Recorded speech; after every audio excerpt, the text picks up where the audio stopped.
Hello बच्चों, चलिए प्रश्न को पढ़ते हैं और समझते हैं। वक्र y बराबर एक्स का वर्ग माइनस 2x प्लस 7 की स्पर्श रेखा का समीकरण ज्ञात कीजिए जो रेखा 2x माइनस वाई प्लस 9 बराबर 0 के समांतर है।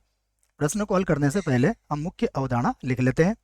तो इस प्रश्न के लिए मुख्य अवधारणा जिसकी सहायता से हम इस प्रश्न को हल करेंगे। मुख्य अवधारणा में हम दो बातों को लिखेंगे जिसकी जानकारी आपको होना चाहिए। सबसे पहले आपको याद होना चाहिए कि अगर कोई बिंदु दिया जाए हमें x1 कॉमा y1, तो इस पर स्पर्श रेखा का समीकरण, स्पर्श रेखा का समीकरण, इस पर जो स्पर्श रेखा का समीकरण होता है वो होता है एक्स नहीं होगा बच्चों, यहाँ से लिख देता हूँ मैं, y माइनस वाई वन, उसके बाद m, और कोष्टक में होगा x माइनस एक्स वन। जहाँ m जो है वह ढाल होगी जो कैसे प्राप्त करोगे आप, dy बटा dx किस पर प्राप्त करोगे, बिंदु x1 कॉमा y1 पर इसको प्राप्त किया जाएगा। तो एक सूत्र तो आपको इस प्रश्न के लिए ये याद रखना है। दूसरी बात अगर आप देखें तो हमें यह भी याद होना चाहिए कि समांतर रेखाओं की प्रवणता क्या होती है, बराबर होती है। तो हम लिखेंगे कि हम यह भी जानते हैं कि समांतर समांतर रेखाओं की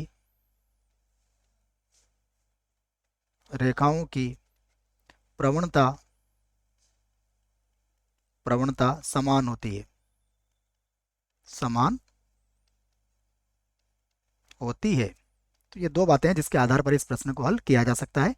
अब हमें जो वक्र दिया है मैं पहले उस वक्र को लिख लेता हूँ। तो सबसे पहले हमें वक्र दिया है y बराबर एक्स का वर्ग माइनस का 2x प्लस 7, इसे बना दिया समीकरण 1। और अब माना स्पर्श बिंदु हम क्या मान लेते हैं, x1 कॉमा y1 है। तब तब आप ये लिख सकते हो कि y1 किसके बराबर होगा, x1 का वर्ग माइनस का 2x1 प्लस 7, ये संतुष्ट करेगा इसको। उसके बाद अब जो रेखा दी है उसे लिख लेते हैं। रेखा हमें दी है,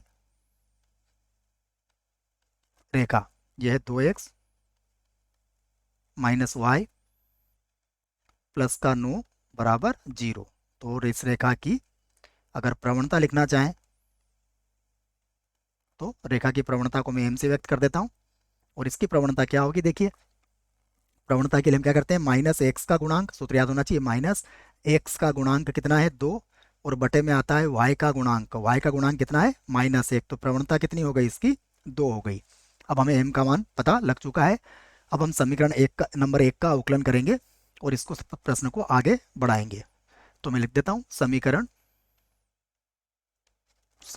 1 का अवकलन करने पर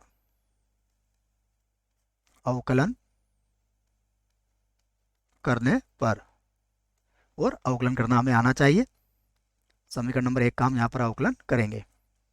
जो हमें क्या मिलेगा, हमें मिलेगा dy बटा dx।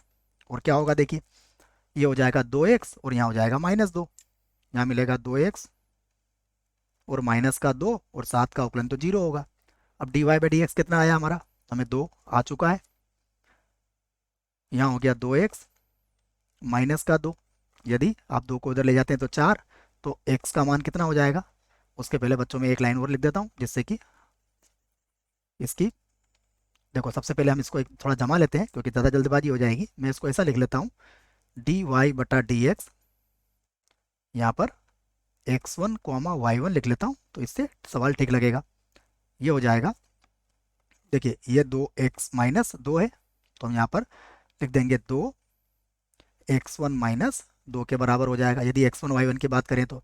अब इस बिंदु पर प्रवणता हमें कितनी किसके बराबर दी हुई है, 2 के बराबर, तो ये हो जाएगा 2 बराबर x1 माइनस 2, तो ये ठीक लगेगा हमें। यहाँ से x1 का मान हम निकाल लेते हैं। तो x1 का मान देखिए कितना आएगा, यदि आप 2 को इधर ले जाएंगे तो कितना हो जाएगा, ये हो जाएगा 4, और 4 को 2 से भाग लगाएंगे तो फिर से हमें 2 मिल जाएगा। तो x1 का मान तो हमें कितना प्राप्त हो गया है, x1 का मान मिला है हमें 2। अब ये मान हम समीकरण 2 में रख लेंगे। समीकरण 2 से देखिए y का मान कितना हो जाएगा, y1 का मान क्या थी हमारे पास समीकरण, x1 का वर्ग माइनस 2x1 प्लस 7, तो x1 का वर्ग कितना होगा, 2 का वर्ग 4 हो जाएगा। उसके बाद माइनस का 2x1, तो ये फिर 4 हो जाएगा, तो ये माइनस का 4 हो गया, प्लस का 7, इसका अर्थ क्या मिला हमें, 7 मिल गया। तो स्पर्श बिंदु हमारे पास आ चुका है। तो स्पर्श बिंदु, स्पर्श बिंदु कितना आया, x1 का मान 2 है, y1 का मान 7 है। अब इस बिंदु पर हम स्पर्श रेखा का समीकरण लिख लेते हैं। तो इस बात को लिख लेते हैं हम, अतः अतः कौन सा बिंदु है, 2,7 पर वक्र की स्पर्श रेखा का समीकरण, स्पर्श रेखा का समीकरण। और इसका सूत्र हमने लिख लिया है मुख्य उदाहरण में, क्या बनेगा, y माइनस y1 कितना है यहाँ पर 7, प्रवणता कितनी आई है, 2 आई है प्रवणता।